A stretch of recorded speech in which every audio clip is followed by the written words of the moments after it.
Well, if you're making a drink to honor a guy who's kind of a D-bag, something that tastes like this is the way to go.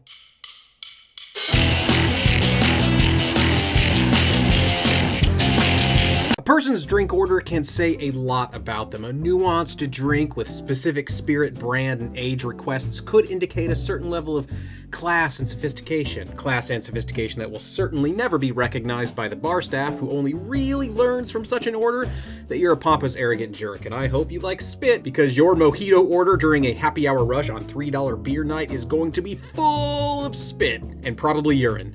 Though I will say peeing in a glass during a bar rush without getting caught is likely more complex than just making the damn mojito to begin with, but maybe in this fictional bar, public urination tricks are like their gimmick. You know, that's their thing. People pay extra for it. The bouncer probably turns away anyone who doesn't look like a creep who's into pee stuff. Before I go any further, please consider subscribing to this channel. I make weekly-ish videos about video games, including reviews and humorous skits, opinion pieces, and apparently sometimes drink recipes from video games, like this video. And if you end up liking this video, let me know in the comments below, maybe I'll do more. In this video, I want to talk about one specific person and one specific drink order. I've been playing a lot of Cyberpunk 2077 lately, and while I have my issues with both the game and the publisher, I do like the level of world building detail in this game. Every garbage bag has a unique shape and absolutely no gameplay impact. Now that's how you make a game, Nintendo. One such detail involves a drink order from a bar called The Afterlife. The drink, called a Johnny Silverhand, is named after a famous Night City musician,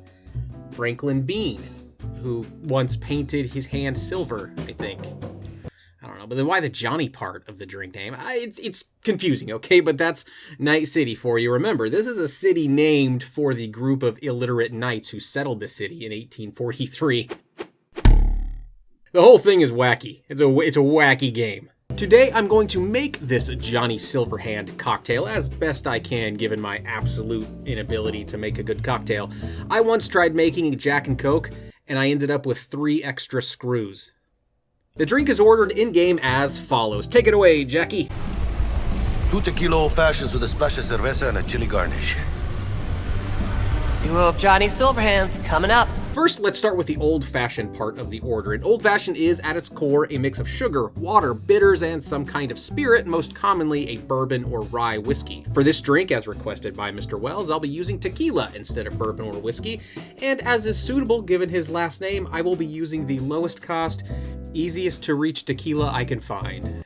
If you want something different, Jackie, change your name to Jackie Top Shelf. The old-fashioned part of this drink is pretty simple. I'll be using a 1/4 ounce simple syrup, 2 dashes of Angostura bitters, and 2 ounces of tequila. The water will come in the form of an ice cube, which I'll add to the drink in a bit, even though the game doesn't seem to include any ice anywhere. This is one example where I will be walking a fine line between honoring the drinkability of the recipe and honoring the visual end result of the in-game drink. Now, the game developers certainly made shortcuts here, and rightfully so, when rendering and animating a drink for a video game. You'll notice not only no ice, but no garnish, and given that the bartender Claire makes the drink in just a couple of seconds from what appears to be a pre-mix craft, I'm going to cut a few corners here myself as well. Specifically with the chili garnish, I'm going to use chili bitters instead. This may seem like a weird corner to cut, and Night City does canonically have real fruit.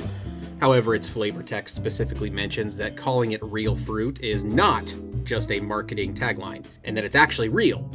So of course there's no way it's real fruit. The name is even concatenated into one word to further distance itself from legal issues, I think. Therefore, I'm not going to use an actual chili. Also, again, remember that Jackie specifically asked for a chili garnish, and when the drink obviously lacks that chili garnish, Jackie doesn't say anything, which leads me to believe that the garnish, as we know it in 2020, has changed over time, and in 2077, doesn't mean a decorative drink adornment, but maybe just means a hint of flavor, or a flourish more than a garnish. And I just remembered I forgot the chili bitters, so I will be adding that now after the ice. Oops. Now for the water part of the drink, I'm going to use ice. Even though I don't see any ice added to the in-game drink, nor do I see Claire shaking and straining anything, the Afterlife is a bar that was once a morgue. If there's anywhere in Night City that would have ice, it would be a morgue. Plus, I tested this drink earlier and didn't use ice, and it was awful. Now stir. Now, I don't have a bar spoon, but I do have this rare Night City Founder's knife. That's a collectible right there.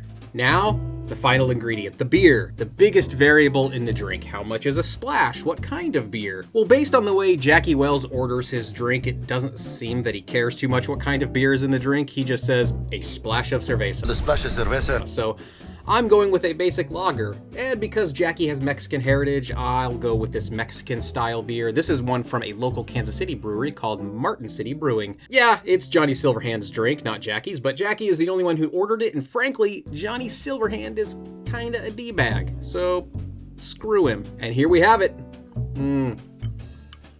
Smells very tequila-y. The tequila is very, very, very forward in this drink, so I would be very surprised if I drank this and tasted anything but tequila. Well, color me surprised, because I can really taste that chili garnish. You saw how little I put in there. Barely a drop, half a drop, a dribble, if you will. And it's pretty powerful. I can actually taste the chili. I can feel the heat all over the roof of my mouth from that chili bitter. Wow, that's very powerful. The drink, though, despite the nonsense I said earlier about this being very representative of a D-bag character and therefore a terrible D-bag, I guess, drink, it's not awful. It's not awful. It's better than the first one I made, in which I used an IPA beer instead of this lager. I think that was definitely a much better call this time around. Also, the ice cube, I think, helps out quite a bit. My understanding from friend Petey of Petey's Power Hour, a great podcast you should check out. She has a history in making cocktails, and it's a passion of hers. She informed me that the ice was more than just sort of a water thing. It's actually kind of really important to put that in there and then stir to make sure that the bitters actually sort of meld in with the rest of the drink. The first one I made, I didn't stir it at all. I just put a bunch of ingredients in there, kind of swiveled it around in the drink, and proceeded to almost vomit. So that must make a huge difference. The dilution of the ice and then also just actually mixing in the bitters makes sense. Who would have thunk? The tequila, it's just a very, very heavy tequila drink, right? I don't know if I put enough of the beer in there. Maybe I should put a little bit more. I don't like the slight effervescence of the beer. Maybe that's probably something that you would have a problem with any beer and liquor mix cocktail, right?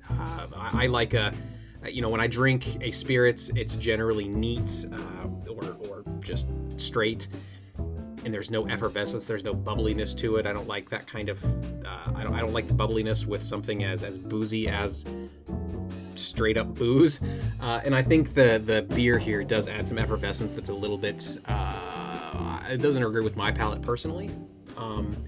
So maybe I could have added more so that maybe it's more beer forward than it is tequila forward, and therefore I'm not having that weird mix of textures and sensations in my mouth, maybe. I'm starting to get a little bit of the sweetness of the chili, actually, the chili bitters. Very, very much on the back of the drink. There's a little bit of sweetness at the very end. Just enough to make you want to take another drink and see if you can hunt for that sweetness again. It's almost like a game in my mouth. Like Cyberpunk 2077 is a game for my eyes.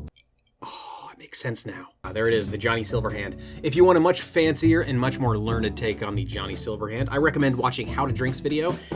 And I recommend watching all of How to Drink's videos. It's a fantastic channel. In fact, it's where I got the idea to put a list of these tasting notes up here that are next to my head right now. Please like, subscribe, and click the bell icon to make sure you don't miss future videos. If you're still watching this video, you must have gotten something beneficial out of it, right? So it only makes sense to subscribe and tell me in the comments below if you had a drink named after you in the afterlife, which unfortunately means that you would have to be dead. That's kind of their whole gimmick. That and peeing in drinks, apparently.